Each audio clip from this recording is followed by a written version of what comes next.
chart and compass, sextant and sundial, latitudes and longitudes, plumb line and pendulum, globe or plane, by the Zetetic Society. At a time when naval men and ship owners are beginning to inquire whether the science of navigation, with its collateral conditions, is not susceptible of some measure of improvement, may we venture to draw your attention to the undeniable fact that they are still using a projection or chart of the world which was invented 3 centuries ago, and which has never been considered otherwise than a makeshift, and retained only because there was no accurate knowledge of the ocean's surface or its configuration. But this ignorance is hardly creditable in the present condition of our commercial interests and the extent of our foreign and colonial traffic. If those whom it may concern are really in earnest when they propose to take into consideration any means that may be suggested for affording greater security in ocean traveling, and leave them less dependent on systems of navigation which may have been considered efficient for coasting purposes, or before our colonial empire was so extensive as it is now, they will, I trust, be willing to admit that not merely the substantial construction of the vessels themselves should be practically considered, but shipowners and naval men generally should honestly and intelligently ascertain how far their existing charts and projections may be regarded as incapable of improvement, or be practically relied on as affording the most accurate information as to distances and relative position of every principal spot on the navigable ocean. Without any reference to existing theories, may we venture to ask how many of our most experienced seamen and naval officers could say if they knew what was the actual difference between the northern and southern meridians of longitude? Would they not be obliged to confess that they were navigating their ships on an artificial or purely conjectural system of hydrography, and that the training they had received had never taken into account the possibility of there being a more simple and far more rational method of navigation by a stricter adherence to demonstrable facts instead of to artificial rules and astronomical principles, which can have no more analogy to terrestrial or water surfaces than there could be between the length of a ship's deck and the date of the owner's birth?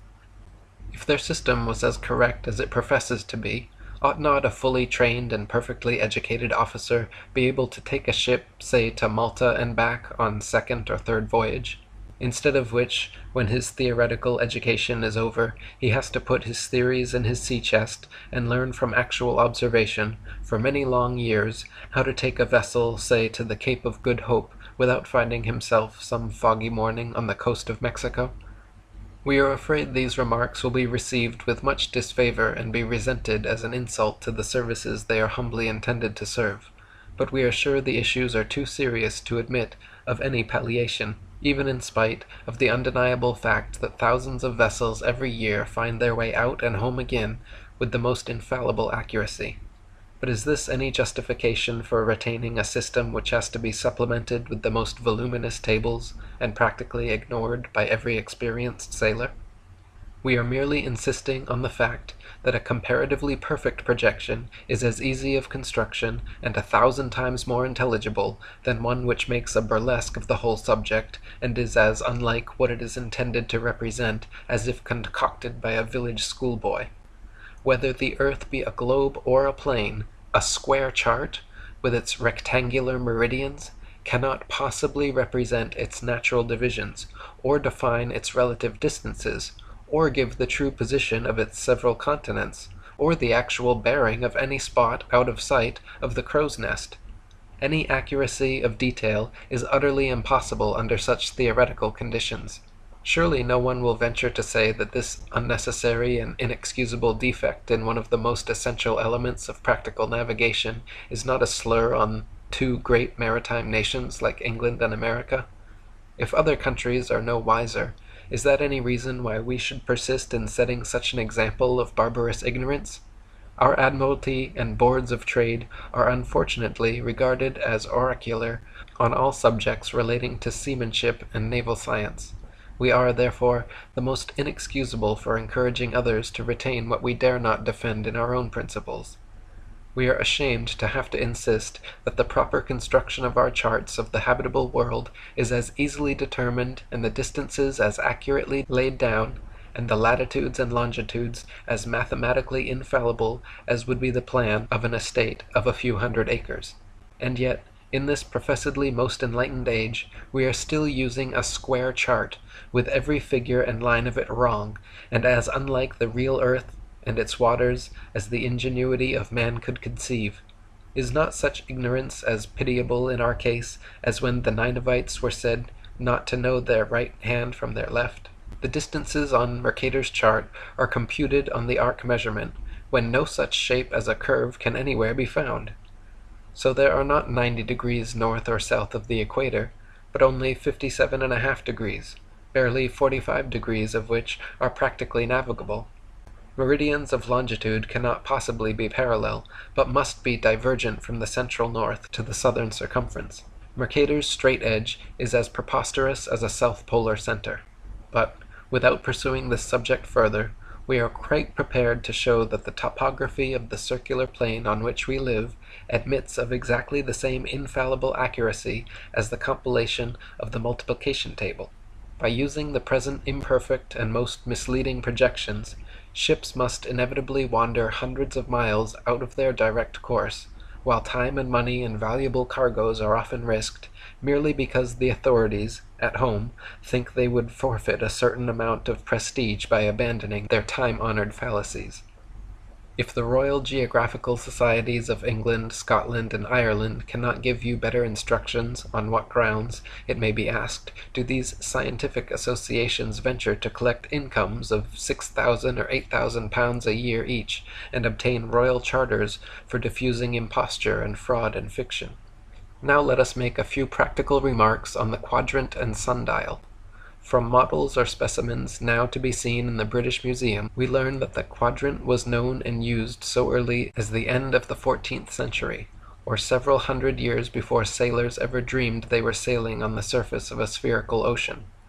The inventor, therefore, never contemplated its employment otherwise than on a horizontal base, at right angles to the sun's vertical rays, or to the perpendicular of any other distant object, and it can, by no possibility, give a true elevation, if used on any other conditions.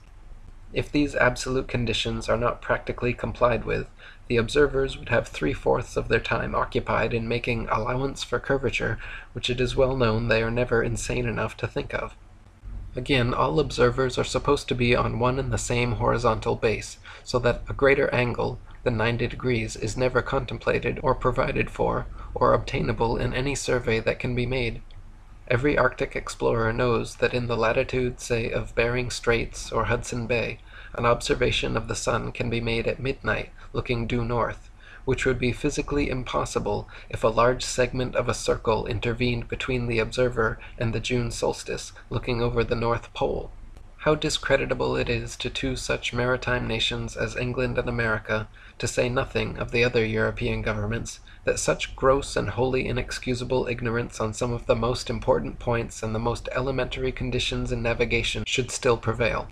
Again, we do not believe that there is one nautical man in 10,000 who knows the true cause of the compass needle's pointing north and south. Unless our naval instructors are no wiser themselves, their sole object seems to be to allow our seamen and officers to be mere machines, and like the children of landsmen, to be unacquainted with the most rudimentary principles and conditions of practical science. An exposure inevitably will take place some day, and the professors will then learn a lesson from their ill-instructed dupes they are not likely to forget. The English press, both secular and religious, is unfortunately in the hands of those who are as ignorant of the genuine facts of science as the most thoughtless of their readers, and to hide their shameful incapacity, they today, like brainless sycophants to the professional authorities, who like abject cowards allow these half-witted journalists to display their wisdom by burking all open discussion, and publishing their vulgar sneers when any honest inquirer ventures to refer to the subject. We could fill many pages with the description of the manifold fallacies in connection with some of the most familiar objects around us. Phenomena and facts are daily taking place before our eyes, while we go on, year after year and age after age, as ignorant of their true character as if no such things had ever been seen. Even men of the most undoubted intelligence have, for example, gone on for the last 150 years using a ship's quadrant, and never pausing to inquire or to perceive that the instrument was utterly incapable of being accommodated to the conditions they supposed to exist. Another instrument, quite as familiar as that of the quadrant or sextant, is the sundial. It is the very oldest philosophical instrument ever used or invented by man, and for more than 5,000 years it was used in all its simplicity and perfection of principle, that is, on the motionless disk of a stationary earth, with a revolving sun to mark the shadows in its daily progress, or circular orbit, from its rising to its setting. But for the last 200 years, a set of crafty and fraudulent and infidel professors have dared to assure their dupes that the sextant and the sundial could be as easily used on a round and revolving globe as on a circular and motionless plane. And, in the ignorance and credulity of our childhood, we have been led to accept as genuine truth some of the most degrading and senseless superstitions ever devised by the arch-fiend himself, in order to persuade mankind that they were wiser than God, and had far sounder views of his creation. We have scores of other facts, quite as palpable and important, but we forbear, and only ask our readers to weigh well what we have already stated. Mr. Jordan, of 81 Spring Street, Hull, will send a lithographed sketch of the true and false application of the sextant, which he was the first to detect. The inutility of a sundial on a revolving globe will be apparent at a glance, when it is remembered that a body rotating on an axis, in one uniform plane, before a fixed sun, must cast a straight shadow, east and west, of any upright staff, placed anywhere, or in any latitude, between the solstices. So, does it do so? Why not? Is it hardly credible that millions of intelligent men have used these two instruments during the last 2 centuries without detecting the glaring absurdity of adapting them to the conditions of a round and revolving globe? And yet the very professors who have most fraudulently hidden these facts from us have been year after year pocketing their enormous revenues, while leaving us to believe that all that science could reveal was honestly and instantly proclaimed for the benefit of those who have so unreservedly trusted them. And so far from exhibiting the commonest courtesy towards those who with every mark of respect sought to discuss the matter with them, they have either refused to see them, or have given them plainly to understand that no unprofessional assistance could be entertained for a moment. The Secretary of the Zetetic Society will gladly furnish any farther particulars on application. We have left ourselves no room to refer at any length to the plumb line and pendulum. We have had, however, many opportunities of proving that they are both of them as fatal to the globular theory as any of the other instruments we have mentioned. The plumb line has never been shown to deviate a hair's breadth from a true perpendicular to any horizontal base.